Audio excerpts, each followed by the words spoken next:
बिस्मिल्लाहिर्रहमानिर्रहीम। अस्सलाम वालेकुम डियर व्यूअर्स एंड स्टूडेंट्स। आप देख रहे हैं educational forum by Aslan Gilani. जैसे कि मैंने पिछली वीडियो में बताया था कि हम लोग एनएमडी कैट के पेपर्स को पास पेपर्स को देख लेना बहुत अच्छी बात है। आपकी तैयारी कितनी है आपको ये समझ आ जाएगी। तो हमने पिछली वीडियो में एनएमडी कैट 2019 का पार्ट 1 किया था, फर्स्ट 30 एमसीक्यू। अब हम उससे आगे जाएंगे, लेकिन इससे पहले अगर आप लोगों ने मेरे चैनल को सब्सक्राइब नहीं किया तो आप उसको सब्सक्राइब कर लें और वीडियोस को शेयर और लाइक भी करें। जैसा कि आपके सामने है, हम लोगों ने यहाँ तक किया था, 110 क्वेश्चन तक किया था यूएचएस के पास पेपर में। अगला क्वेश्चन जो है वो हमारे पास है, the structure of xenon trioxide is shown below. ये हमारे पास स्ट्रक्चर मौजूद है। जीनॉन में ये 3 डबल बॉन्ड है और एक लोन पेयर है, लेकिन वेस्पर थ्योरी का पास्टुलेट किया था कि double bond behave like a single bond. तो ये तीनों सिंगल बॉन्ड की तरह बिहेव करेंगे और एक लोन पेयर। अब ये वही सिचुएशन होगी, 3 बॉन्ड पेयर और 1 लोन पेयर। 3 बॉन्ड पेयर और 1 लोन पेयर जो है वो आप जानते हैं कि जो सिचुएशन होती है वो होती है अमोनिया में। तो अमोनिया की तरह का ही इसका भी जो स्ट्रक्चर होगा क्या होगा, ट्राइगोनल पिरामिडल। ठीक है जी, बिल्कुल वैसी सिचुएशन होगी जैसी अमोनिया में। अगला क्वेश्चन हमारे पास, which two elements are isotope. Isotope कौन से दो एलिमेंट हैं? तो इसे देखने के लिए आपने सबके ऊपर गौर करना है कि हमारे पास बेसिकली क्या क्या ऑप्शंस दिए हुए हैं। देखिए 9 और 10 जिनका अटोमिक आइसोटोप के लिए जरूरी है कि उनका अटोमिक नंबर सेम हो। अटोमिक नंबर किस में सेम है? बीटा में और चार्ली में।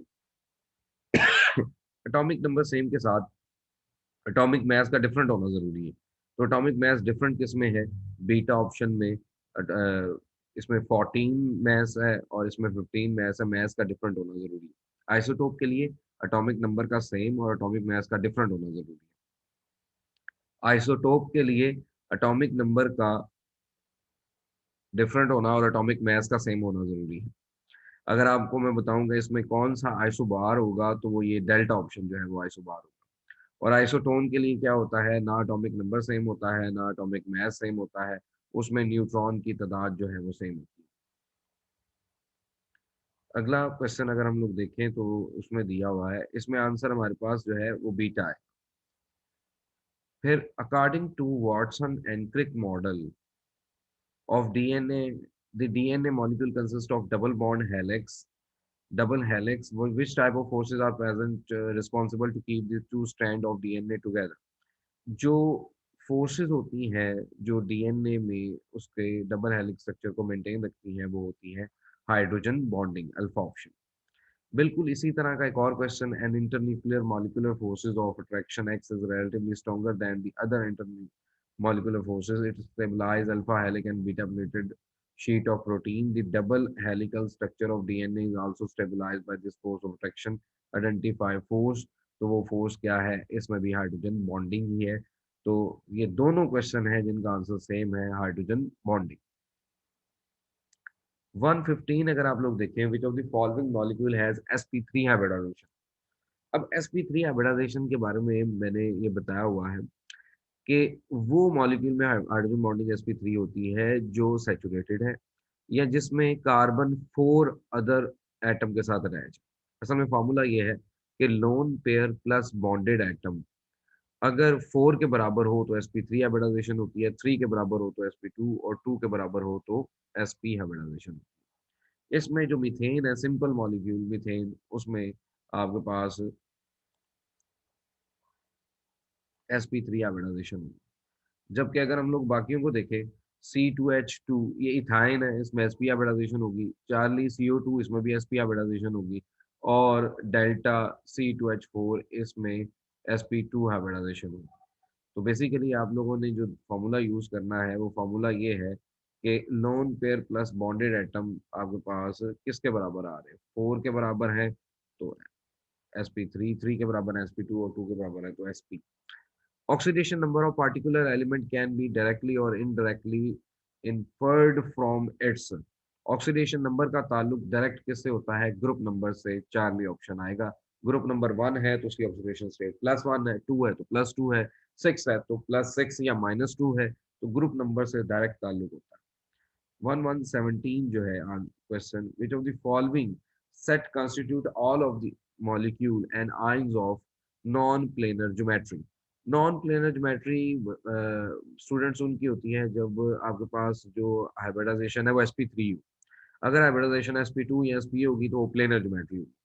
तो हमने वो पेयर ढूंढना है जिसमें सारे मॉलिक्यूल sp3 हाइब्रिडाइज हैं, वो है डेल्टा ऑप्शन। डेल्टा ऑप्शन में मीथेन, अमोनियम, परमैंगनेट और NF3 चारों में sp3 हाइब्रिडाइजेशन है, इसलिए चारों आपके पास नॉन प्लेनर ज्योमेट्री वाले। नेक्स्ट है nitrogen has the atomic number mass of 7। Which of यहाँ पे एटॉमिक मास नहीं था आना, ये गलती है, एटॉमिक नंबर आना था 7। विच of the following is a configuration of in ground state. Ground state में आप जानते हैं नाइट्रोजन हाफ फिल्ड सबशेल रखता है, तो हाफ फिल्ड सबशेल किस में है? ये अल्फा में देखें तो गलती है, 2px2 है इसमें आपके पास। बेसिकली हुड्स रूल फॉलो नहीं हो रहा। बी में भी ऐसा ही है, और सी में बिल्कुल सही आंसर है, चार्ली ऑप्शन ठीक है, 2px1, 2py1, 2pz1। इसके बाद हमारे पास है CFCr organic compound which are derivative of saturated hydrocarbon, they have high bond association value, therefore they are inert and non-toxic for the living organism. The word CFC stand for chlorofluorocarbon। क्लोरोफ्लोराइड नहीं है, chlorofluoro का chlorine नहीं है, chlorofluorocarbide नहीं है, delta option आएगा chlorofluorocarbon. The amino acid, delta option इसका सही होगा। 120 है, amino acid are bifunctional compound with a general formula. This one, a tripeptide is between alanine, glycine, and lysine. There is no repetition of amino acid in this tripeptide. Suggest how many tripeptide are possible. जितने भी amino acid दिए हुए हो, 3 हो 4 हो, आप लोगों ने क्या करना है, उसका फैक्टोरियल ले लेना है। जैसे आपके पास 3 का फैक्टोरियल ले लिया। अब 3 फैक्टोरियल से मुराद क्या है? अगर आप लोगों ने ये निकालना है कि 3 अमाइनो एसिड कितनी तरह से आपस में पेयर अप होंगे, तो उसके लिए आपने 3 को मल्टीप्लाई करना है विद 2, और 2 को मल्टीप्लाई करना है विद 1।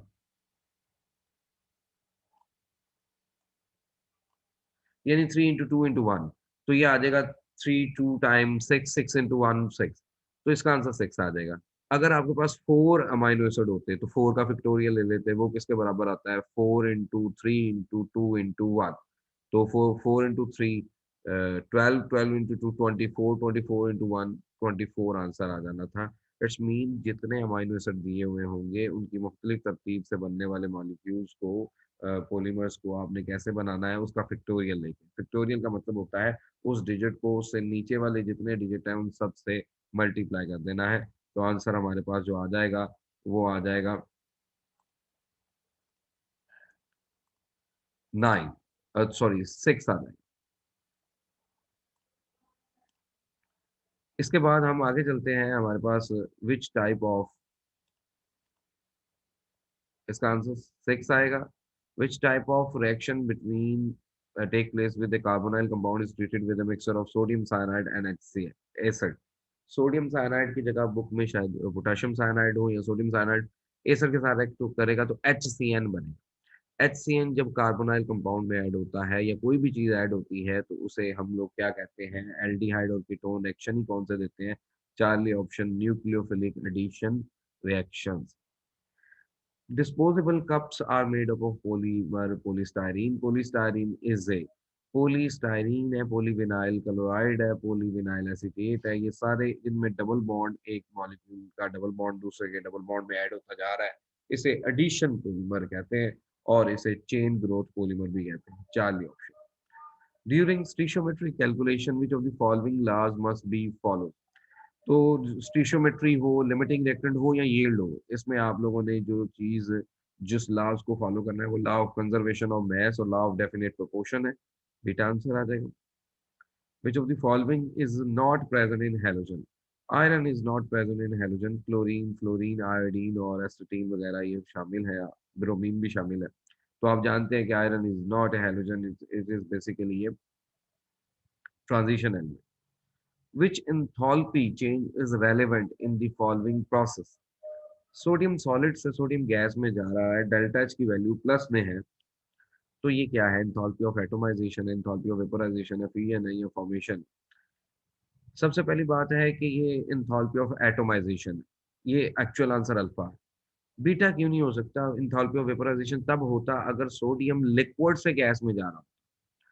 और चार्ली एंथैल्पी ऑफ फ्यूजन क्यों नहीं हो सकता? ये तब हो सकता था अगर वो सॉलिड से लिक्विड में जाता। एंथैल्पी ऑफ फॉर्मेशन तब होता अगर वो चीज बन रही होती, कोई कंपाउंड बन रहा होता, यहाँ पे सिर्फ वो गैसियस फॉर्म में जा रहा है, इसलिए ये आंसर नहीं होगा। विच of the following substance exhibit hydrogen bonding? किसमें हाइड्रोजन बॉन्डिंग है? तो इसमें आंसर आएगा अमोनियम। आप जानते हैं नाइट्रोजन, ऑक्सीजन और फ्लोरीन कंटेनिंग कंपाउंड्स में हाइड्रोजन बॉन्डिंग होती है, बाकी उनके जो नीचे ग्रुप है में जो एलिमेंट्स हैं उनमें हाइड्रोजन बॉन्डिंग नहीं होती। Which balance chemical equation show the formation of ethanoyl chloride? असल में एसिटाइल क्लोराइड जो है या एसिड हेलाइड जो है उसको हम एथानॉइल कहते हैं, OYL। इसका मतलब है कार्बोनाइल ग्रुप के साथ क्लोरीन लगा हुआ, यूजिंग थायोनाइल क्लोराइड। अब सबसे पहले इसमें देखें, आप ये सोचेंगे कि कौन से ऑप्शन में थायोनाइल क्लोराइड का फॉर्मूला सही है। ये अल्फा में सही है, बीटा में सही नहीं है, चार्ली में भी सही नहीं है, डेल्टा में सही है। तो यहाँ तो ऑप्शन अल्फा है या डेल्टा है। अब आप लोगों ने बनाना है एथानॉइल क्लोराइड, तो एथानॉइल क्लोराइड अल्फा में बन रहा है क्योंकि एसिटाइल क्लोराइड ना वो आपके पास अल्फा में है, वही आंसर होगा। थायोनाइल क्लोराइड की बैलेंस केमिकल इक्वेशन यही होगी और इसे बेस्ट मेथड कंसीडर करते हैं क्योंकि इसमें बाय प्रोडक्ट जो है वो गैसेस। क्वेश्चन नंबर 128 देखें अगर हम लोग, तो उसमें है number of moles of water in 1 kilogram of ice. 1 kilogram ice दरअसल 1000 ग्राम के बराबर है। 1000 ग्राम मैस इन ग्राम 1000 और मोलर मैस 18, वाटर का 18 होता है, तो 55.5 मोल्स आ जाएंगे डेल्टा। 129 देखिए, तो for an equilibrium reaction 2SO2 plus O2 2SO3, ये दी फॉरवर्ड रिएक्शन इज एक्सोथर्मिक। अब जो रिएक्शन फॉरवर्ड में एक्सो होता है उसे अगर हम इंक्रीज करें टेम्परेचर तो वो बैकवर्ड आ जाता है। जिसका मतलब क्या है कि जब आप लोग इसको हीट करेंगे तो रिएक्शन बैकवर्ड आएगा क्योंकि the concentration of SO2 and O2 increase करेगी और कंसंट्रेशन ऑफ SO3 डिक्रीज करेगी। ऑब्वियसली जब बैकवर्ड जाएगा रिएक्शन तो SO3 प्रोडक्ट कम हो जाएगी और रिएक्टेड में इजाफा होता है। तो आंसर बीटा। ये आपके पास मुख्तलिफ सीरीज के एलिमेंट दिए हुए हैं इलेक्ट्रोकेमिकल सीरीज के 130 में। मैग्नीशियम सबसे ऊपर है, फिर जिंक है, हाइड्रोजन है, कॉपर है, क्लोरीन है और गोल्ड। आपको ये बात पता होनी चाहिए या होगी कि जो एलिमेंट ऊपर है वो अपने से नीचे एलिमेंट को डिस्प्लेस कर सकता है, नीचे वाला ऊपर को डिस्प्लेस नहीं कर सकता। अब देखिए, सबसे पहले हमारे पास जो ऑप्शन है अल्फा वो है मैग्नीशियम हाइड्रोजन को डिस्प्लेस कर रहा है, यानी मैग्नीशियम हाइड्रोजन आयन के साथ एक्ट करके उसे डिस्प्लेस कर रहा है। चूंकि मैग्नीशियम हाइड्रोजन से ऊपर है उसका रिडक्शन पोटेंशियल कम और ऑक्सीडेशन पोटेंशियल ज्यादा है, इसलिए वो ऐसा कर सकता है। अल्फा ऑप्शन फिजिबल है। बीटा ऑप्शन फिजिबल नहीं है क्योंकि कॉपर और जिंक की बात हो रही है, कॉपर जिंक को डिस्प्लेस नहीं कर सकता बिकॉज कॉपर नीचे है और जिंक ऊपर। चार्ली ऑप्शन देखें, क्लोराइड आयोडीन के साथ, इसमें क्लोराइड की ऑक्सीडेशन हो रही है, आयोडीन कर रहा है और ये करना मुमकिन नहीं है। गोल्ड हाइड्रोजन को डिस्प्लेस कर रहा है, गोल्ड नीचे है, हाइड्रोजन ऊपर है, वो उसको डिस्प्लेस नहीं कर सकता, इसलिए आंसर डेल्टा भी नहीं हो सकता, तो आंसर करेक्ट अल्फा ही होगा। Modern periodic table is arrange in ascending order of. Modern periodic table atomic number की बुनियाद पर अरेंज किया गया है जिसे प्रोटॉन नंबर भी कहते हैं, तो आंसर बीटा होगा। Next, in the second period of element, also oxygen lies next to nitrogen, yet its ionization first energy is lower than that of nitrogen because उसकी फर्स्ट आयनाइजेशन एनर्जी जो है वो oxygen की कम है, हालांकि ज्यादा होनी चाहिए थी। उसकी वजह क्या है? ऑक्सीजन इज पैरामैग्नेटिक, ये नहीं हो सकती। In oxygen there exist repulsion between pair of electron present in the same orbital of valence shell, यही आंसर होगा क्योंकि और कोई भी इसके करीब आंसर नहीं बनता। Chlorofluorocarbon are important compounds which are used as a refrigerant and they are responsible for depletion of ozone layer. वो पूछ रहा है कि कौन से intermediate are actually responsible for the breaking down of ozone molecule. तो उसमें हमारे पास बीटा ऑप्शन होगा। एक क्लोरीन रेडिकल है, बीटा ऑप्शन, और दूसरा आपके पास ये रेडिकल है ClO जो दरमियान में बनता है और फिर दोबारा ये क्लोरीन रेडिकल जनरेट कर देता है और उससे मजीद आगे से आगे क्लोरीन बनता जाता है और वो ओजोन को डिप्लीट करता जाता है।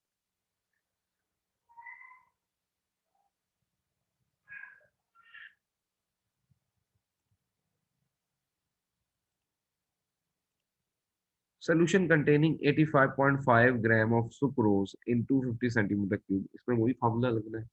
Molarity is equal to mass in gram 85.5 divided by molar mass 342 multiply by 1000 over 250। तो हम लोग जब इसे कट करेंगे आंसर कैंसिल करने के बाद 1 मोलर आ जाएगा। आप ये करके देख लीजिएगा अपनी कॉपीज पे, आंसर 1 मोलर आएगा।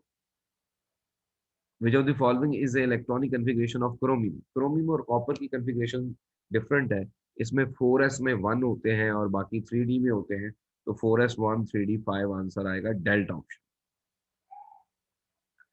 136 है, all collision between the particle of gases are elastic in nature. What is the meaning by elastic collision?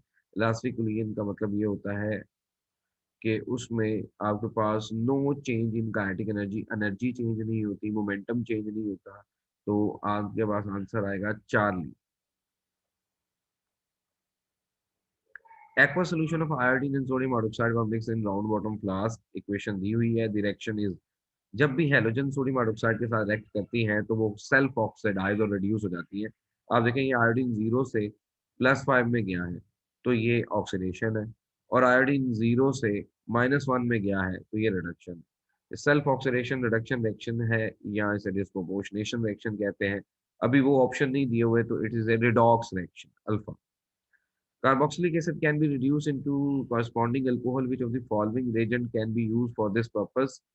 Carboxylic acid को अल्कोहल में तब्दील करना हो तो उसके लिए हम यूज करते हैं लिथियम एल्यूमिनियम हाइड्राइड। याद रखिएगा अगर सोडियम बोरोहाइड्राइड भी होता तो वो ऑप्शन यूज नहीं होता। कार्बोक्सिलिक एसिड के लिए स्ट्रॉन्ग रिड्यूसिंग एजेंट चाहिए जो कि अल्फा है, लिथियम एल्यूमिनियम हाइड्राइड। फिर आगे 139, how many moles of calcium carbonate are present in 1.75 kilogram of calcium carbonate? आप सबसे पहले तो 1.75 किलोग्राम को तो 1000 से मल्टीप्लाई करेंगे तो ये आ जाएगा 1750 ग्राम।